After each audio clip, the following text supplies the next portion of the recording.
Okay, so for the next one, we're just going to look at how we can use a single video clip and get really creative with the space of our timeline. So this is our video clip.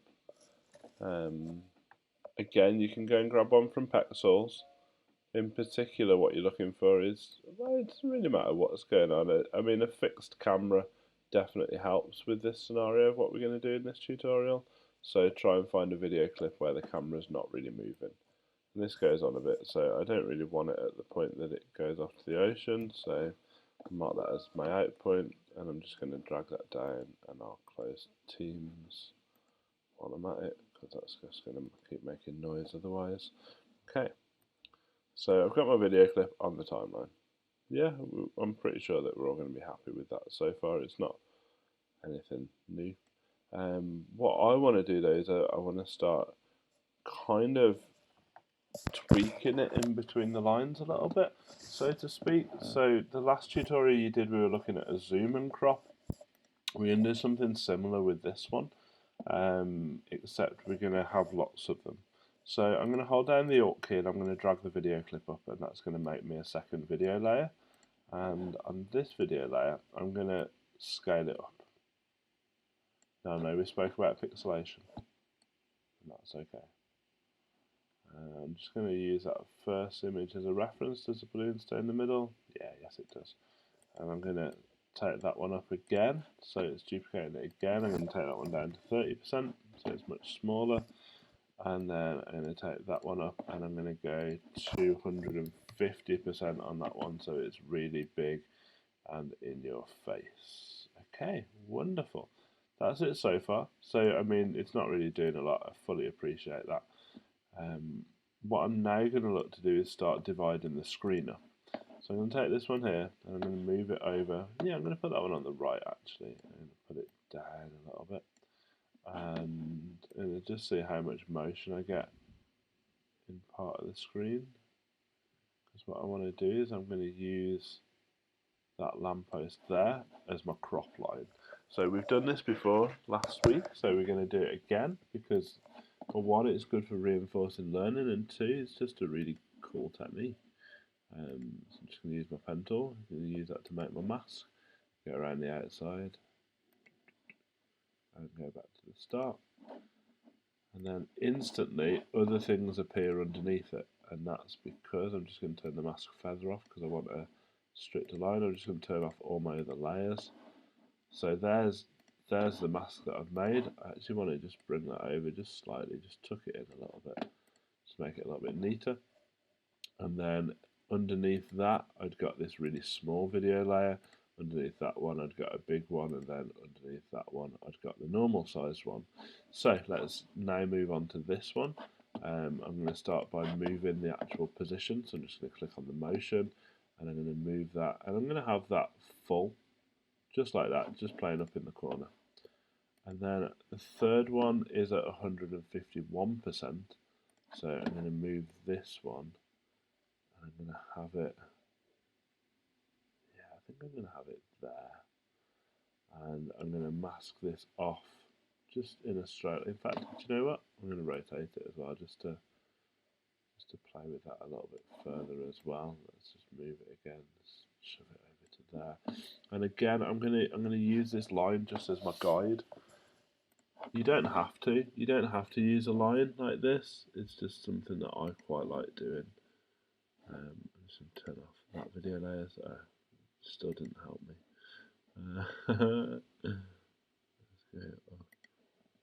I mean, like I say, you really don't have to use a line. It just helps at 9:20 in the morning when creativity might be a little bit lacking.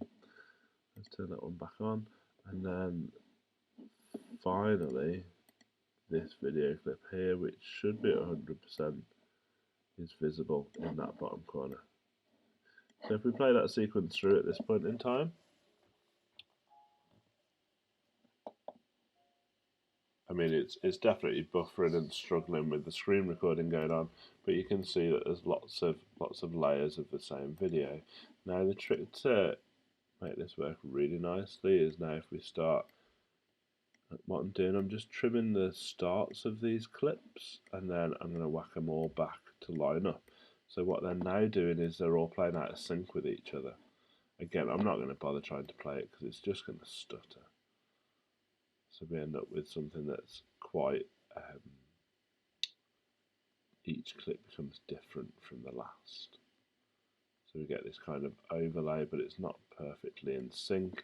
And then a little trick I like to do is use a rate stretch tool and just have them all end at the same time.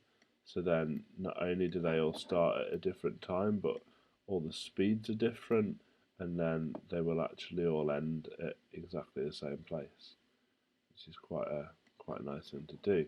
I'm just going to take this bottom clip here, and I'm just going to reposition it, which this one's at 100%, but I want that balloon to be pretty prominent at the end of it. And I'm going to take this clip here, which is the middle one. I'm just going to see what's around to be used. Yeah, nothing. Quite happy with where that is. That's fine. That can stay. So that's kind of my technique. I don't really have a name for it. If anybody wants to come up with a name for it, please feel free and drop it in the chat.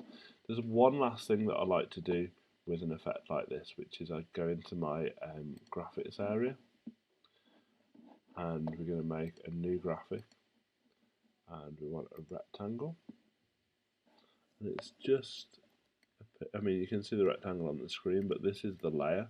I'm just going to drag that out over the entire video clip, and I'm going to make my rectangle black, purely because my footage happens to be black and white. And what I'm now going to do is I'm going to try and work out where the lines of the videos are, and I'm going to make some masking around them. So for this I need to zoom in. I'm going to go into 100%, and I'm going to make this video window a bit bigger for now. And then I'm going to just start positioning these. So let's start with this one. Now the graphics layer sits on top of everything else, so you don't need to really worry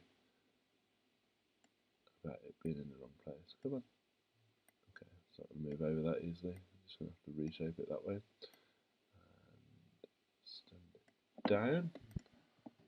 Let's make a new one.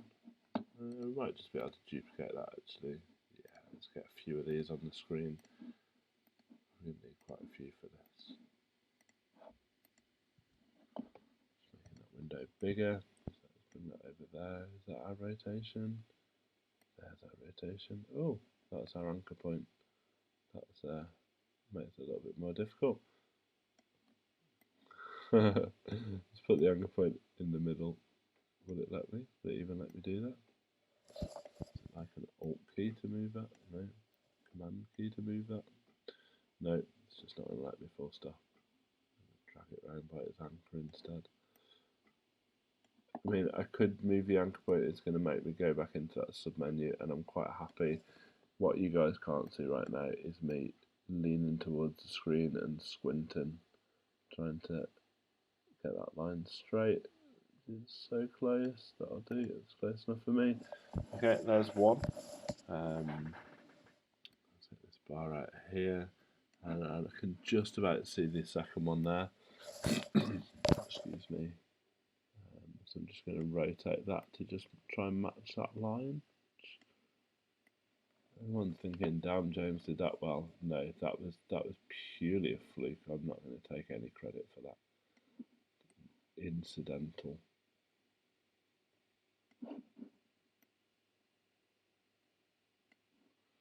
Okay, there's our second one, and then our third one goes on there. And I've just noticed this bottom video clip doesn't fully marry up either, so we'll sort that out in a second. Let's steal that. And the reason I'm pinching it from there, for those of you that have forgotten already, I duplicated it several times, and when you duplicate it, it duplicates it over exactly the same place that it was before. What do you reckon? That looks about right. Let's just go up to that line there. As long as it's touching that line there, we're in business.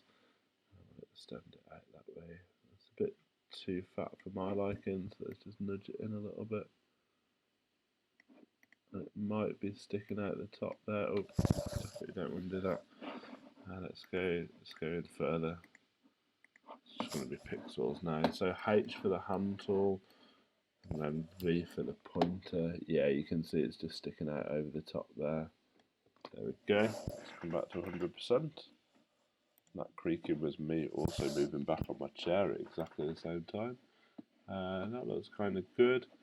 Just very aware that that bottom layer there, motion of it. Yeah, do you see what I've done there? I've moved the video clip down too far. Let's move it back up, in fact. Yeah, let's go over there.